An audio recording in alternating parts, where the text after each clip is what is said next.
Welcome, everybody, to an early morning episode of Moving Markets. My name is Jeffry Dunyon, owner and founder of Safe Option Strategies. We're doing a little bit different this morning. We're going live about 20 minutes, maybe 15 minutes before the open of the stock market this morning. I'm going to be on the road traveling for a good portion of the day, so I wanted to make sure I got some information out there. You see I'm wearing my Dodger. This is my official Dodger spring training hat. I'm a baseball nut. I haven't figured that out yet. Problem is the hat fits kind of tight. I get this major hat ring when I wear this one for very long. And it says it's the size that all my other hats are, but they cut it small. So I'll leave it on for the duration of the presentation so that you don't have to look at my bald, shiny head, and that'll make things a little more enjoyable for people. So here's what we've got going on March the 8th, 2019. The U.S. stock market is set to open in about 15 minutes, and it's going to be an ugly open. Yesterday, Dow Jones finished down. I believe it was a couple hundred points. It had been down as much as 320 points, maybe a little bit more than that even during the day. Pretty ugly trading day. Yesterday marked the fourth day in a row that all the indexes traded to the downside. And today is very likely going to make the fifth day in a row. The thing that is moving markets this morning is an incredible miss on new jobs. The U.S. non-farm roll housing, or not housing, sorry, the jobs report. Basically, how many jobs were added to the economy last month? Analysts, this kills me because analysts were so wrong. And I harp on it almost every single day. The one thing that analysts always get right is that they're never right. That's the one thing you can count on from analysts, is that they're never right. They missed so badly this time. It's laughable.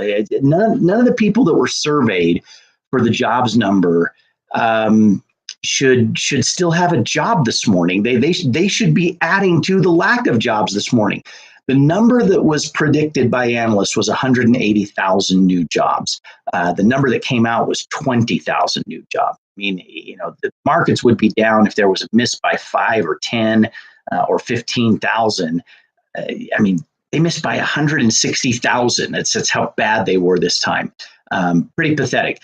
But I'm going to be an optimist today. I'm not always. A lot of times I'm a pessimist about things like this. I'm going to be an optimist today. Today, I'm going to tell you that number says to me that there are more jobs than there are qualified people to fill them. And I would rather have a situation where you had more jobs than you had people to fill them, even if it meant a little bit of slowing in the economy, than have so few jobs and so many people that want jobs that you had exactly the opposite thing happening. One of the things that came out in the report is that unemployment is down to 3.8%. Now think about this. That number is based on the number of people who are old enough to and eligible to work. And it makes no assumption about people who want to work versus people who don't want to work. I don't know if the number accounts for people who are collecting long-term disability or some type of permanent disability and are unable to work, even though they might fit in the age category that you would expect them to be, workers in society. They may be unable to work. So I don't know exactly how those numbers, when they come out, reflect the people that want to work versus the ones that don't want to work versus the ones who cannot work. But I will tell you this, if you've got a number of people in this society, in this country that are able to work, and only 3.8% of them are without jobs, I would submit to you that of that 3.8%, maybe as many as a third of those, let's say 1.2, 1.3% of those, are people that are right now at the snapshot in time that this number is presented to us.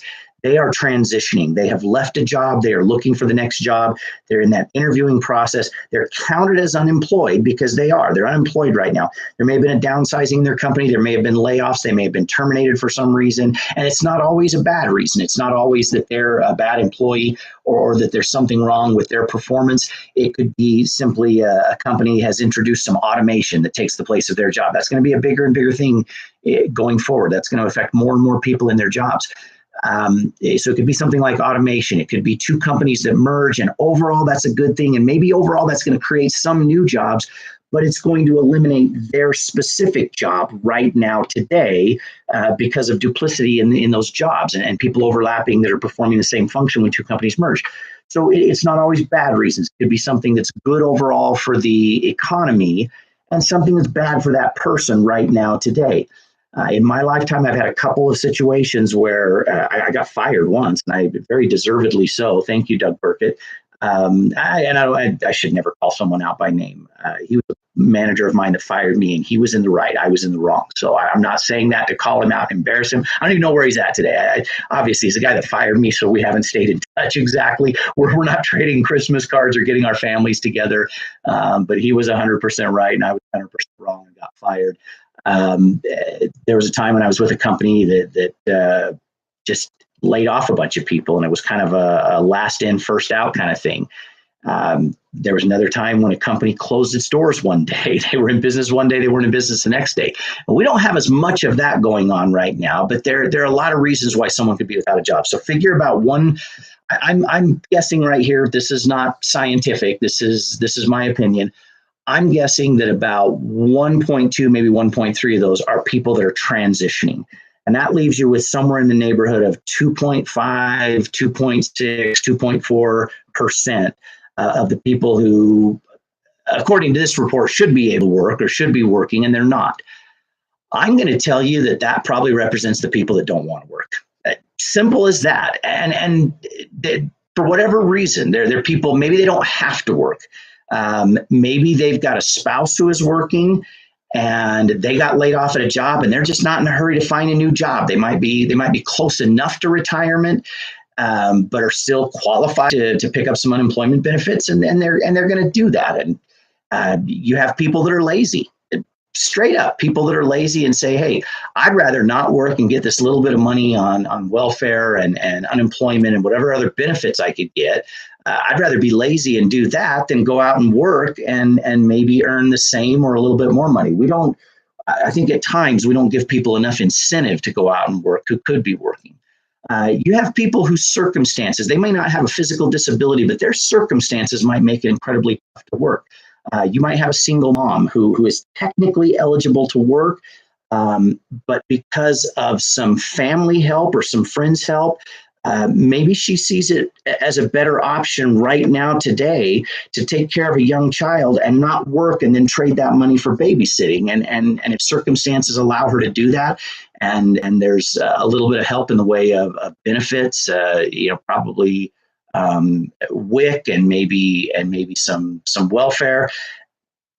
I'm not saying anything negative or beating up on those people. That would be a tough call. My wife and I were never in that position. She was never in that position. That would be a really tough call. So I'm not belittling those people that might be, there might be the appearance outwardly that they're kind of gaming the system or taking advantage a little bit, but I'm not going to sit in judgment of people that might be doing that or in those circumstances. And until you walk in another person's shoes, you never know exactly what they're dealing with, what they have going on. So you've got the people who are transitioning, the people who may not be able to work because of circumstances other than a disability, and you've got the people who simply don't want to work. Some of those that don't want to work, again, there may be some legitimate reasons and they have a little bit of luxury with a spouse or a partner who's working right now and they don't have to. And then some who are just straight up lazy. 3.8%, in my opinion, is essentially zero unemployment. Everyone who wants to be working is working. And if we're only adding 20,000 jobs to the U.S. economy in a month, I believe that's because we're at near full employment. And it's tough for employers if they've got jobs that need to be filled and people who aren't filling them. That's tough for the employers. But what a great thing for the economy overall. I'm seeing that silver lining behind the report, but right now, with about 6.5 minutes left until the markets open today, you've got Dow futures pointing down about 221 points. NASDAQ futures, I'm looking up to my TV to see if I can get a current number. NASDAQ futures down 82 and S&P futures down 23. All of those are near 1% down. And I'm gonna, not that this is hard to do, I'm going to predict one of two things happens today. That we get a lot of volatility, that we get a peak up to break even today. This is in the major indexes. I think you could get a peak up to break even and then settling right down around where futures and where the open of the market is. Futures are pointing down a little over 200 points on the Dow. I'll bet we finish close to 200 points on the Dow. But throughout the trading day, I see the potential and the possibility of some big volatility. You can see the Dow being down 400 or 500 points during the middle of the day, and then coming back up and finishing at 200 points. I could see the Dow breaking into positive territory. So one of my two predictions is a broad one, that with a lot of volatility, you could see the markets close right about where they open, right in the neighborhood of 1% down on each of the respective indexes, 1%, give or take a 10th or a 20th of a percent. The other thing that I could see happening today is people seeing today's drop as the opportunity to buy the dip. You hear a lot of people talk about buying the dip. I talk to my students about it once in a while. I've urged my students recently to be very cautious in buying this dip. There are some levels of support that are still a little ways below where these indexes are trading. And if we hit and hold those levels of support, then possibly. Remember yesterday I tried to bring in a screen. It didn't work. I thought I knew how to do that. It didn't work if you listened to yesterday or watched yesterday's podcast. But there's some levels of support that if they hold, it's going to be a phenomenal opportunity to buy the dip. If they don't hold, it's going to be rough. It's going to be risky to buy into this market right now instead of giving things a chance to settle a little bit. I don't think we're going down towards December lows. I don't. I really think there's enough good things going on generally in the economy that we're not going to get down to those lows again anytime soon. Not to say it couldn't happen. That's my prediction. So my one prediction is that with a lot of volatility, we finish around 200. My other prediction is that before the day is over, people are buying the dip, the markets start to move up, and the Dow actually has a major turnaround and moves strong to the upside. As strong to the upside would be anything over 50 to 100 points to the upside on the Dow, which is about 0.5%, maybe a little less than 0.5%, and something similar percentage-wise on the S&P and the NASDAQ. All right, so that's what's going to move them. We're not moving the markets now. This is what is going to move the markets, and we'll probably have the markets open before we finish the live presentation this morning.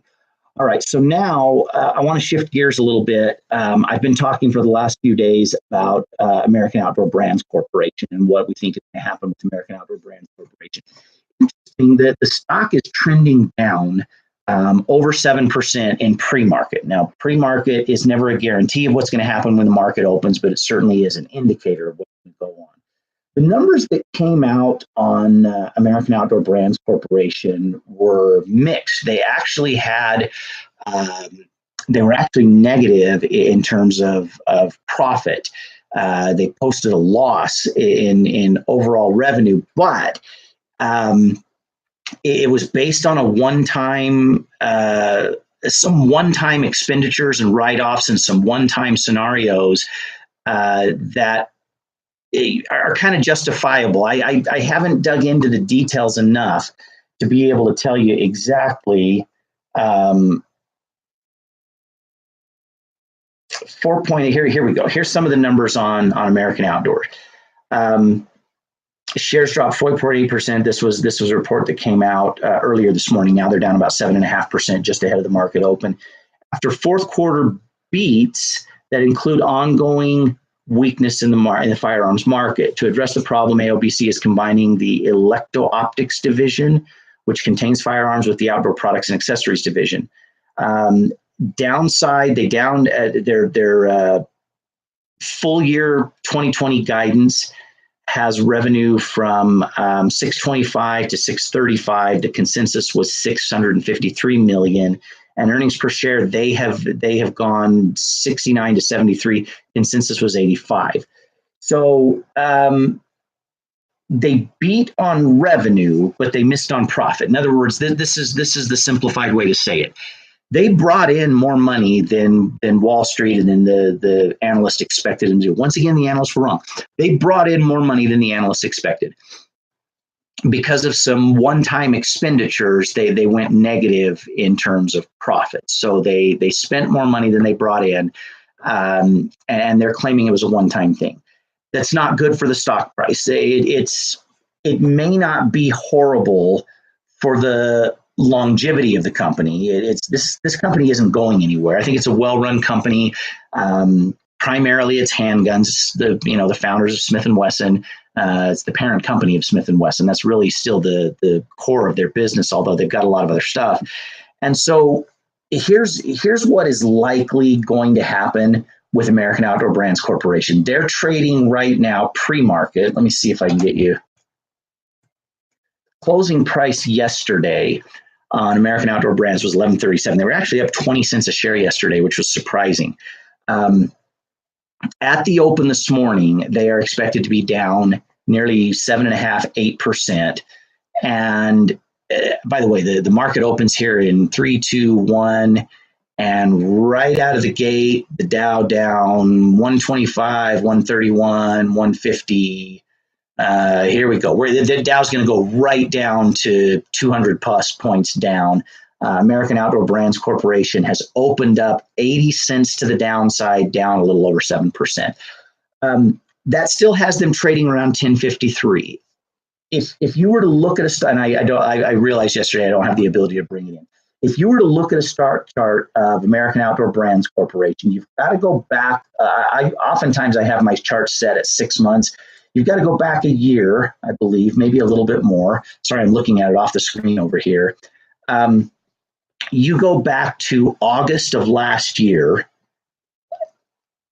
Is that right? Yeah, August of last year. And you've got, so a little over 6 months ago, you've got them trading down at $9.50 a share before they had an earnings beat in the end of August, early part of September that skyrocketed them up to $16 a share. And think about that, 9 to 16. That is a huge jump up on a stock price. That's not quite double, but you're talking 70, 80% to the upside. And then they have gradually, since hitting 16 back in September of last year, they have made a steady slide down to this pre-earnings price of $11 and some change. They've gapped right down to 1050 today. I think it's likely that they are going down to $9.50 a share again. For those, this is more for my students than for general. This is for anybody that cares about it, but this is maybe a little more for my students than for general consumption. When we get to 9.5, we're going to buy the heck out of this thing. The reality is this: that's a strong level of support that is held for a while now. It's going to continue to hold if it gets down there. I'm not worried about it breaking below. And even if we bought in at 9.50 and it dropped a little bit below, you're going to see over the next 1.5 to 2 years, you're going to see this thing go back up to $16 a share. There are too many people in this country that like their guns. There are too many incidents that cause people to want to go out and buy guns. The other thing you have right now is a Democratic-controlled, the House of Representatives is controlled by the Democrats. I wouldn't be shocked if the Senate were controlled by the Democrats after the 2020 election. The numbers don't stack up well for Republicans. If you're purely looking at the number of seats they have to defend, this last time around, numbers stacked up really favorably for Republicans, and we were only able to pick up a couple of seats. The numbers stack up really favorably for Democrats in 2020 in the Senate. It's going to be really difficult for the Republicans to hang on to the Senate. And right now, it's a coin toss. Who knows whether Trump will get reelected, whether someone from the Republican side will come up and get into a position where they challenge the incumbent president. Trump may decide not to run again. He may decide that he's had enough and he's fed up with it and not run again. And you may have a Democrat win. And if we get a Democrat win, you're going to get a socialist in office. They can call themselves whatever they want. They can say whatever they want about their politics. These people that are in the forefront of running for president right now on the Democrat side, they're socialists. They're redistributors of wealth. I was having a conversation with my sister-in-law last night, and she's an incredibly intelligent woman, but she's not tuned into politics in the way some people are. And we were talking about socialism, and we were talking about you've got to fit into one of three camps to buy into socialism. And you cannot buy into socialism unless you fit into one of these three camps. You are either ignorant about what socialism is. I don't mean ignorant as an insult. I mean ignorant as in terms of uneducated, uninformed. A lot of people that say they're in favor of socialism are in favor of socialistic programs under the guise of the help that they give to people, but they don't really understand what socialism is. So if you're in favor of it, you're ignorant as to what socialism is. The other camp that you're in is that you are straight up lazy, and you want the benefits of socialism, you still have to be partially ignorant to what the damage really comes from, to what the damage is that's really done from socialism.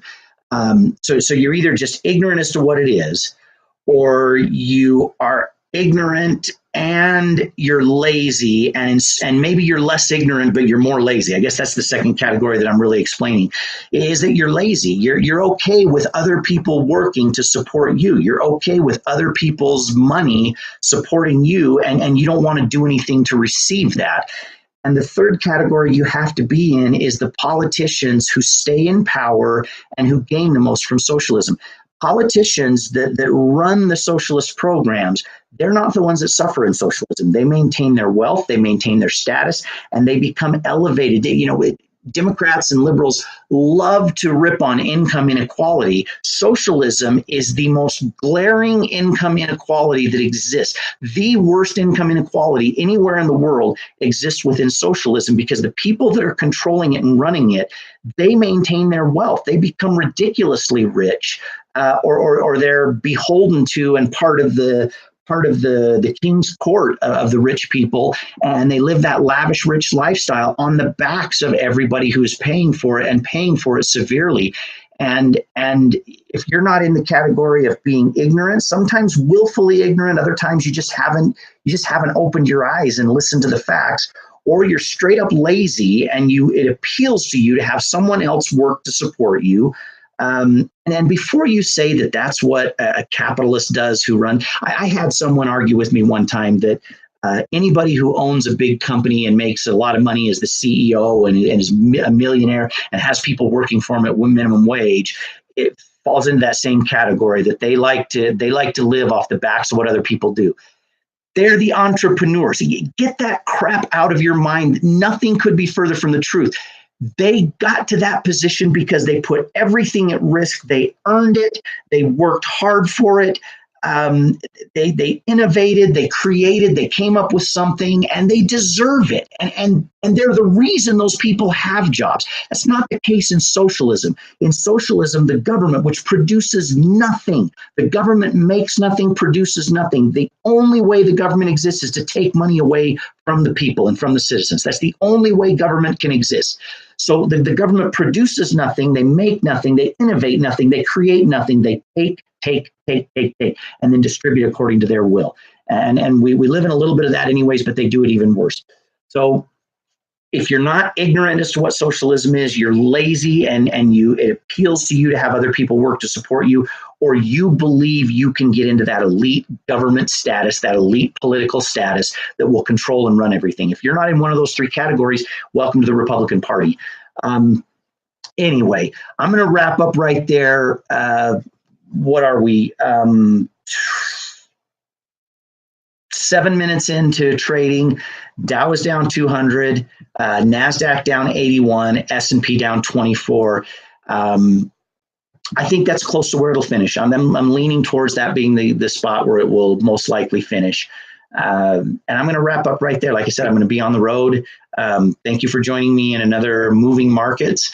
I tried to be a little less political, a little more market focused today, but I'm not going to leave the politics out, because a lot of times it's the politics that is driving the market. I wish that weren't always the case, but it is more often than not. And so we'll talk Monday about what actually happened. Enjoy the weekend. Thanks, everyone. Bye-bye.